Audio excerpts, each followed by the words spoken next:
What's up guys, Josh Blunt here and welcome to my channel. Thank you for taking time out of your day to watch this video. When it comes to fitness, there's no shortage of information when it comes to losing weight or building lean muscle mass. And the reason that there's a lot of opinions is because there's a lot of different approaches that you could take to lose weight or to get healthy. Yes, there are general guidelines to both. Biology is biology and you cannot fight that, but there's still quite a few different options to choose from when you're looking to lose weight or to build lean muscle mass. So that's going to be very difficult to sort through the information to figure out what's true and what's false. So in this video, I'm going to go over 7 common misconceptions to help you weed out the bad information so you don't waste your time and energy on pointless obstacles. Let's dive in.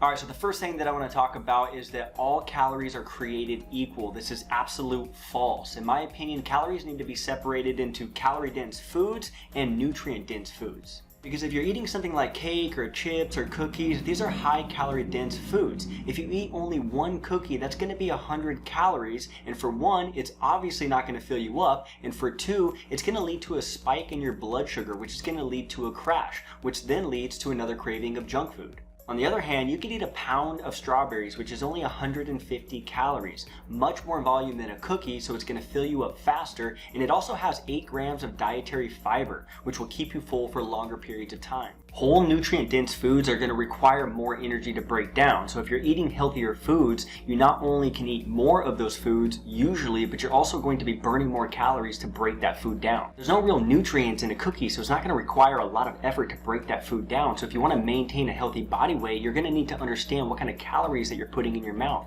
Yes, you can lose weight by eating nothing but junk food because it's about going into a calorie deficit, but food is also information that's going to affect your body on a physiological level, which is also really important. Alright, and the next thing that I want to talk about is that eating before bed is going to cause weight gain. Now, I think that people believe this based on the assumption that you're going to burn less calories when you're sleeping. So all of the calories that you consume before bed, you're going to store as body fat rather than use as fuel. And in my opinion, that's a pretty good assumption. But if you look at the science, when they measure your energy expenditure overnight at a resting state compared to your daily BMR, or when you're just sitting on the couch doing nothing, the energy expenditure is more or less the same.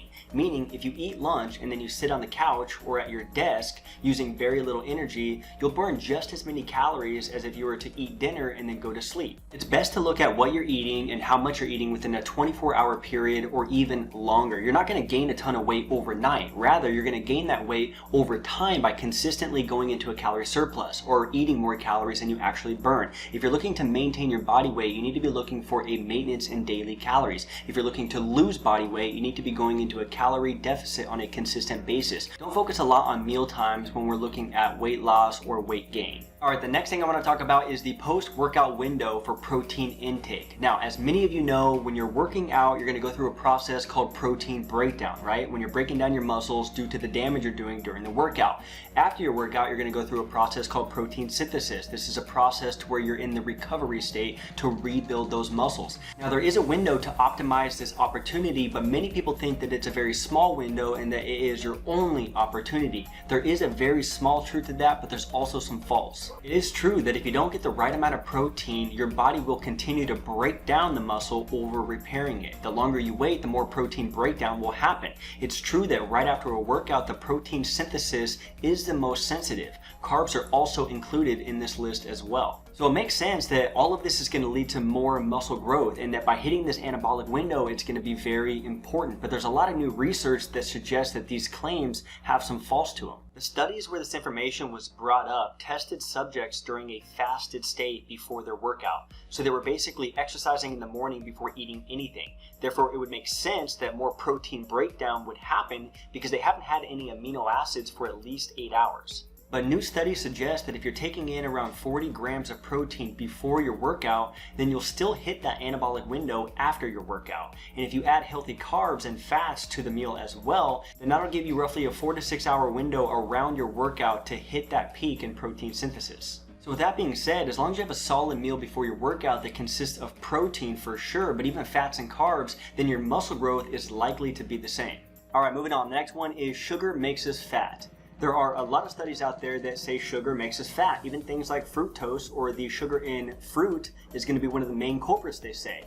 But these studies were suggested because they were looking at a high amount of sugar consumption amongst those that are obese. But the thing is that those that are obese also have poor diets in general, and they could also have other bad habits that lead to poor health. So to single out sugar isn't really the best approach. And many more recent studies suggest that the replacement of dietary sugars with other macronutrients resulted in no change in weight. Rather, the studies strongly suggest that an energy imbalance is the major determinant. And that energy imbalance is basically eating more calories or taking in more energy than you're actually burning throughout the day. So does that mean that you can eat as much sugar as you want? Of course not.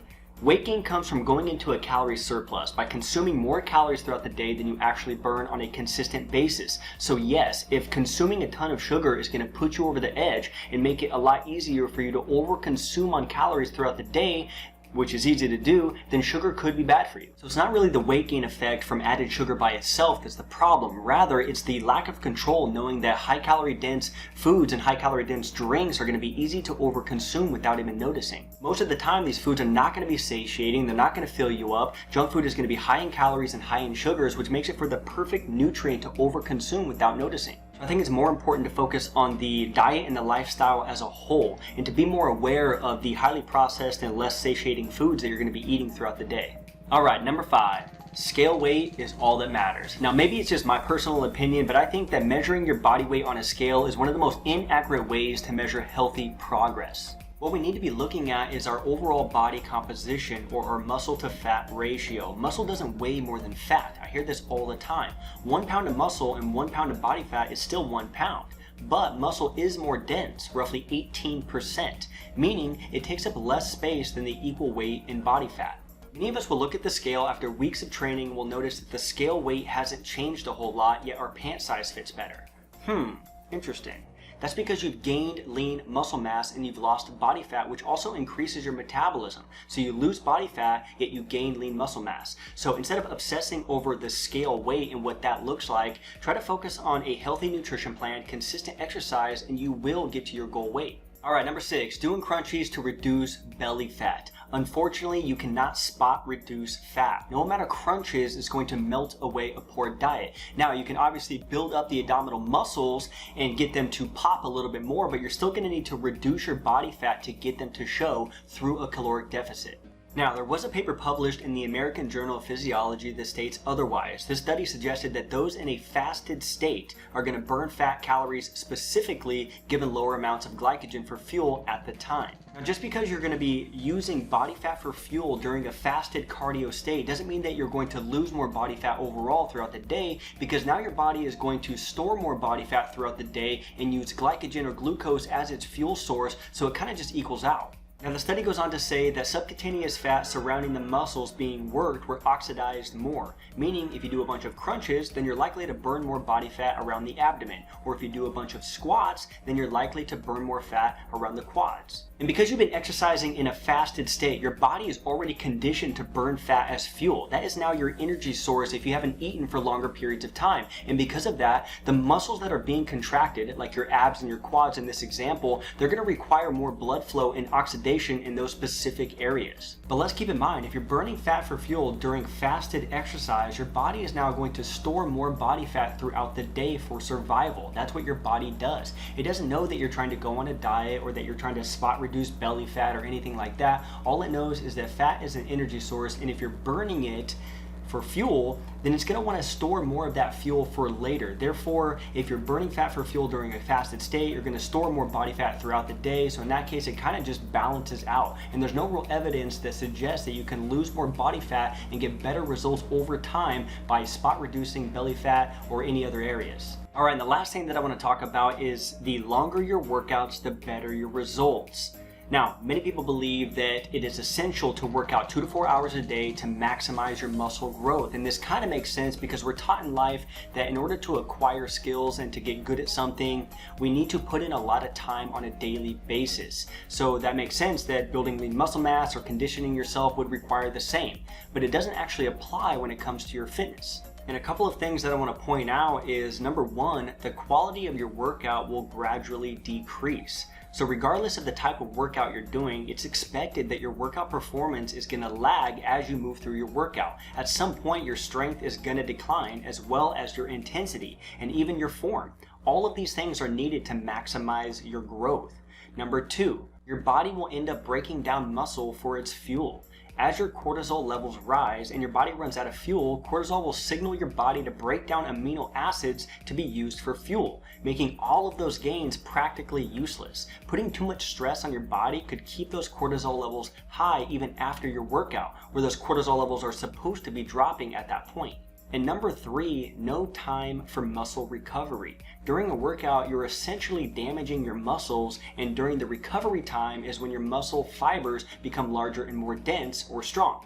But if you're training too much and too often, then your body doesn't really have enough time to go through that recovery process. Therefore, your muscles actually decrease in size, and you're much more likely to injure yourself. Alright guys, this list can go on forever. There is no one-size-fits-all approach. Just like I said in the beginning, we are all different. We all have different goals, lifestyles, environments, etc., etc. The best thing that you can do is to educate yourself in all areas of fitness, whether it's exercise or nutrition, so you know how to best implement these strategies into your life to figure out what works for you and what doesn't. And thank you for taking time out of your day to watch this video. I hope this video brought some value to you. If it did, give it a thumbs up and check out those free ebooks that I have linked in the description box down below. I also have all of the equipment that I use on a daily basis to stay in shape year round, even when the gyms are closed. I have all of that linked down below. If you have any questions, put it in the comment section, and I will see you guys on the next video.